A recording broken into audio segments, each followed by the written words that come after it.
ಸರ್ಕಾರದ ಪಂಚ ಗ್ಯಾರಂಟಿಗಳಲ್ಲಿ ಒಂದಾಗಿರುವಂತದ್ದು ಶಕ್ತಿ ಯೋಜನೆ.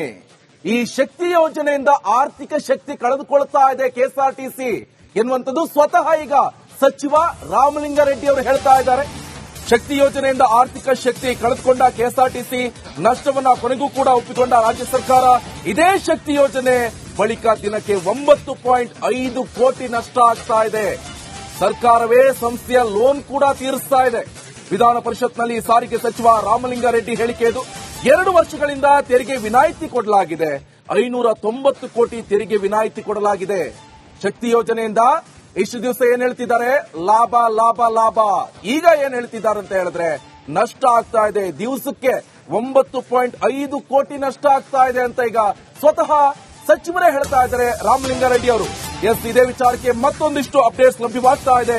ಶಕ್ತಿ ಯೋಜನೆ ಜಾರಿ ಬಳಿಕವೇ ಆದ ನಷ್ಟ ಎಷ್ಟು ಗೊತ್ತಾ? ಸಾರಿಗೆ ಸಚಿವರೇ ಹಂಚಿಕೊಂಡ ಮಾಹಿತಿ ಇದು. ಒಟ್ಟು ಸುಮಾರು 1353 ಕೋಟಿಗಳಷ್ಟು ನಷ್ಟ ಆಗಿದೆ. 2023-24ರಲ್ಲಿ ಇದೇ ಕೆಎಸ್ಆರ್ಟಿಸಿಗೆ 295 ಕೋಟಿ ನಷ್ಟ ಆಗಿದೆ. ಬಿಎಂಟಿಸಿ ಆಗಿರುವ ನಷ್ಟ 575 ಕೋಟಿ. ಹಾಗೆ ಕೆಕೆಆರ್ಟಿಸಿಗೆ 161 ಕೋಟಿ ಆದ್ರೆ ಎನ್ಡಬ್ಲ್ಯೂಆರ್ಟಿಸಿಗೆ 322 ಕೋಟಿ ನಷ್ಟ ಆಗಿದೆ. ಬನ್ನಿ ಹಾಗಾದ್ರೆ ಸಚಿವರು ಏನ್ ಹೇಳಿದ್ದಾರೆ ರಾಮಲಿಂಗಾರೆಡ್ಡಿ ಅವರು ಕೇಳೋಣ. ನಾನು ಕೊಟ್ಟಿರ್ತಕ್ಕಂಥ ಉತ್ತರ ಅವ್ರು ಏನ್ ಪ್ರಶ್ನೆ ಕೇಳಿದ್ದಾರೆ ಸಮರ್ಪಕವಾಗಿ ಕೊಟ್ಟಿದ್ದೀನಿ. ಯಾವ ಮಾಹಿತಿ ಕೂಡ ಇದರಲ್ಲಿ ಮುಚ್ಚಿಡೋಕೇನು ಹೋಗಿಲ್ಲ ಸಭಾಧ್ಯಕ್ಷರೇ. ಆಮೇಲೆ ನಷ್ಟ ಆಗ್ತಾ ಇದೆ, ಇಲ್ಲ ಅಂತಲ್ಲ. ಬರೀ ಕರ್ನಾಟಕ ಅಂತಲ್ಲ, ನಮ್ಮ ದೇಶ ಅಂತಲ್ಲ, ಪ್ರಪಂಚದ ಯಾವುದೇ ಭಾಗದಲ್ಲೂ ಕೂಡ ಪಬ್ಲಿಕ್ ಟ್ರಾನ್ಸ್ಪೋರ್ಟೇಷನ್ ಸರ್ಕಾರಗಳು ಬೆಂಬಲ ಇಲ್ಲ ಅಂದ್ರೆ ನಡೆಸೋಕ್ಕಾಗೋದಿಲ್ಲ. ಈ ನಮ್ಮಲ್ಲಿ 25,000 ಹಳ್ಳಿಗಳಿದೆ. ಅದರಲ್ಲಿ 97% ಹಳ್ಳಿಗಳಿಗೆ ಸಾರಿಗೆ ಸೌಲಭ್ಯ ಕಲ್ಪಿಸಿದೀವಿ. ಅಂದ್ರೆ ಆ ಊರಿಗೆ ಹೋಗ್ಬೇಕಂತಲ್ಲ, ಆ ಊರಿಂದ 1.5 ಕಿಲೋಮೀಟರ್ ಹತ್ತಿರದಲ್ಲಿ ಬಸ್ ಹೋಗ್ತಾ ಇದೆ ಅಂದ್ರೆ ಆ ಗ್ರಾಮಕ್ಕೆ ಸಾರಿಗೆ ಸೌಲಭ್ಯ ಇದೆ ಅಂತ. ಅದರಲ್ಲಿ 40% ಬಸ್ಸುಗಳು ನಮ್ಗೆ ನಷ್ಟ ಆಗುತ್ತೆ ಅಂತ ಗೊತ್ತು. ನಮ್ಮಲ್ಲೇ ಅಲ್ಲ, ಇಡೀ ದೇಶದಲ್ಲಿ 40% ಬಸ್ಸುಗಳು ನಷ್ಟ ಆಗುತ್ತೆ. ಆದ್ರೂ ನಾವು ಓಡಿಸ್ತೀವಿ. ಪ್ರೈವೇಟ್ ಆಪರೇಟರ್ಸ್ ಆದ್ರೆ ಓಡಿಸ್ತಾರಲ್ಲ. ನಾನೇ ಪ್ರೈವೇಟ್ ಆಪರೇಟರ್ ಆದ್ರೂ ಕೂಡ ನಷ್ಟ ಆದ್ರೆ ಓಡಿಸ್ತಿರ್ಲಿಲ್ಲ. ಆಮೇಲೆ 30% ಬಸ್ಸುಗಳು ನೋ ಪ್ರಾಫಿಟ್ ನೋ ಲಾಸ್ ಅಲ್ಲಿ ಇರುತ್ತೆ. ಆದರೂ ಸಾರ್ವಜನಿಕರ ಅನುಕೂಲಕ್ಕೆ ನಾವು ಅದನ್ನ ಓಡಿಸ್ತೀವಿ. ಶಕ್ತಿದು ಒಟ್ಟು ನಮಗೆ 7,796 ಕೋಟಿ ಬಂದಿದೆ. ಇನ್ನು ಬ್ಯಾಲೆನ್ಸ್ 2,000 ಕೋಟಿ ನಮಗೆ ಕೊಡಬೇಕು. ಒಟ್ಟು 9,978 ಕೋಟಿ. ಬಸ್ಸಸ್ಸು ಇಲ್ಲ ಅಂತ ಹೇಳ್ತಾರೆ. ನಿಮಗೆ ಹೆಚ್ಚಿನ ಡೀಟೇಲ್ಸ್ ಅನ್ನು ಕೊಡ್ತಾರೆ ನನ್ನ ಕಲೀಗ್ ಚಂದ್ರು. ನೇರ ಸಂಪರ್ಕದಲ್ಲಿ ಜಾಯ್ನ್ ಆಗ್ತಾ ಇದ್ದಾರೆ. ಚಂದ್ರು, ಇಷ್ಟು ಸಮಯ ಕೂಡ ಕೇಳ್ತಾ ಇದ್ವಿ, ಒಂದ್ ಕಡೆ ನಮ್ಗೆಲ್ಲೋ ಒಂದ್ ಕಡೆ ಲಾಭ ಆಗ್ತಾ ಇದೆ ಈ ಶಕ್ತಿ ಯೋಜನೆಯಿಂದ ಅಂತ ಹೇಳ್ತಾ ಇದ್ರು. ಆದ್ರೆ ಎಲ್ಲ ಒಂದ್ ಕಡೆ ಈಗ ದಾಖಲೆ ನೋಡಿದಾಗ ಕಂಪ್ಲೀಟ್ ಆಗಿ ಸಚಿವರೇ ಹೇಳ್ತಾ ಇದ್ರೆ ಲಾಸ್ ಲಾಸ್ ಲಾಸ್, ದಿವಸಕ್ಕೆ 9 ಕೋಟಿಯಷ್ಟು ಲಾಸ್ ಆಗ್ತಾ ಇದೆ ಅಂತ. ಸದ್ಯ ಇದ್ರ ಬಗ್ಗೆ ಏನ್ ಅಪ್ಡೇಟ್ಸ್ ಕೊಡ್ತೀರಾ?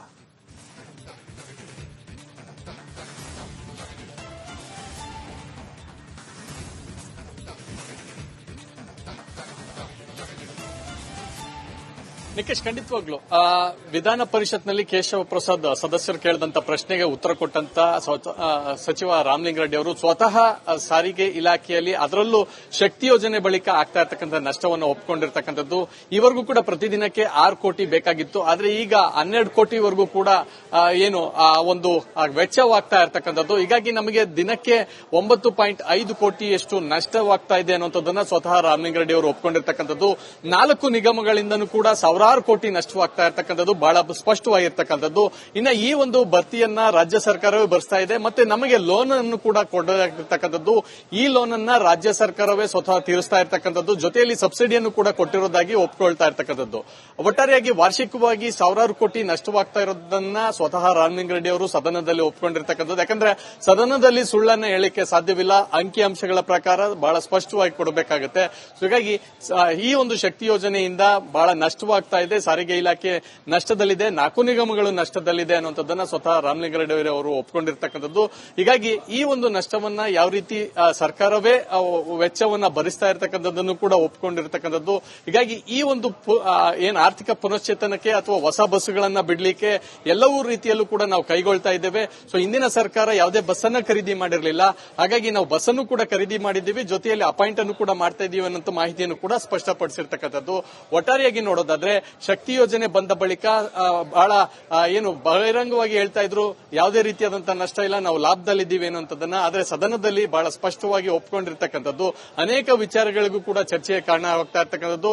ಕೇವಲ ಏನು 5 ಗ್ಯಾರಂಟಿ ಯೋಜನೆಗಳೇನಿತ್ತು, 5 ಗ್ಯಾರಂಟಿ ಯೋಜನೆ ಮೂಲಕ ಸರ್ಕಾರ ಆರ್ಥಿಕವಾಗಿ ನಷ್ಟದಲ್ಲಿದೆ ಅನ್ನೋಂಥದ್ದು ಇದಕ್ಕೆ ಬಹಳ ಸ್ಪಷ್ಟವಾಗಿ ಒಂದು ಈ ಮಾಹಿತಿ ಕೂಡ ಒಂದು ಹಿಂಟ್ ಅನ್ನು ಕೂಡ ಕೊಡ್ತಾ ಇರ್ತಕ್ಕಂಥದ್ದು. ಹೀಗಾಗಿ ಸಾರಿಗೆ ಇಲಾಖೆ ನಷ್ಟದಲ್ಲಿದೆ ಅನ್ನೋದನ್ನ ಸ್ವತಃ ರಾಮಲಿಂಗಾರೆಡ್ಡಿ ಅವರು ಒಪ್ಪಿಕೊಂಡಿರ್ತಕ್ಕಂಥದ್ದು. Nikesh, okay, thank you Chandru ನಿಮ್ಮೆಲ್ಲ ಮಾಹಿತಿಗೆ. ಕಾಂಗ್ರೆಸ್ ಸರ್ಕಾರದ ಪಂಚ ಗ್ಯಾರಂಟಿಗಳಲ್ಲಿ ಒಂದಾಗಿರುವಂತದ್ದು ಶಕ್ತಿ ಯೋಜನೆ. ಈ ಶಕ್ತಿ ಯೋಜನೆಯಿಂದ ಆರ್ಥಿಕ ಶಕ್ತಿ ಕಳೆದುಕೊಳ್ತಾ ಇದೆ ಕೆಎಸ್ಆರ್ಟಿಸಿ ಎನ್ನುವಂಥದ್ದು ಸ್ವತಃ ಈಗ ಸಚಿವ ರಾಮಲಿಂಗಾರೆಡ್ಡಿ ಅವರು ಹೇಳ್ತಾ ಇದ್ದಾರೆ. ಶಕ್ತಿ ಯೋಜನೆಯಿಂದ ಆರ್ಥಿಕ ಶಕ್ತಿ ಕಳೆದುಕೊಂಡ ಕೆಎಸ್ಆರ್ಟಿಸಿ ನಷ್ಟವನ್ನ ಕೊನೆಗೂ ಕೂಡ ಒಪ್ಪಿಕೊಂಡ ರಾಜ್ಯ ಸರ್ಕಾರ.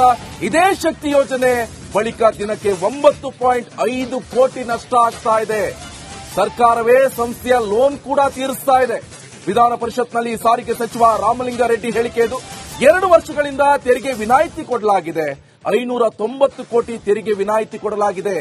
ಶಕ್ತಿ ಯೋಜನೆಯಿಂದ ಇಷ್ಟು ದಿವಸ ಏನ್ ಹೇಳ್ತಿದ್ದಾರೆ, ಲಾಭ ಲಾಭ ಲಾಭ.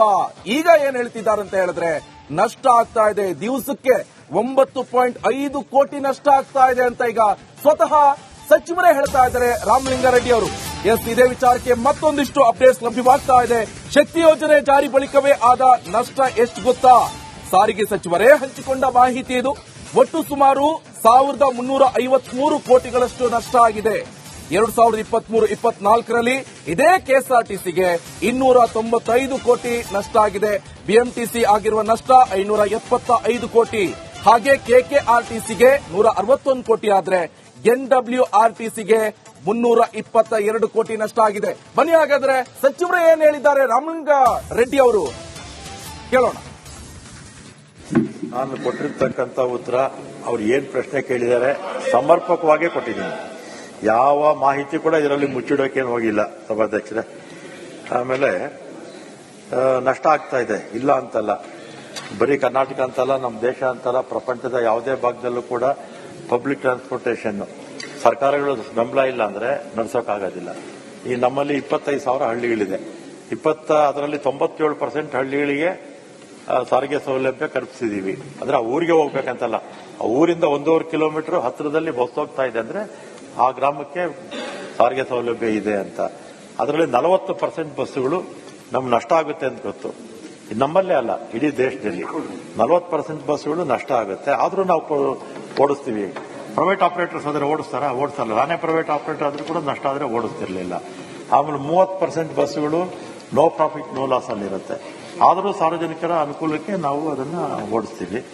ಶಕ್ತಿದು ಒಟ್ಟು ನಮಗೆ 7,796 ಕೋಟಿ ಬಂದಿದೆ. ಇನ್ನು ಬ್ಯಾಲೆನ್ಸ್ 2,000 ಕೋಟಿ ನಮಗೆ ಕೊಡಬೇಕು. ಒಟ್ಟು 9,978 ಕೋಟಿ. ಬಸ್ಸಸ್ಸು ಇಲ್ಲ ಅಂತ ಹೇಳ್ತಾರೆ. ನಿಮಗೆ ಹೆಚ್ಚಿನ ಡೀಟೇಲ್ಸ್ ಅನ್ನು ಕೊಡ್ತಾರೆ ನನ್ನ ಕಲೀಗ್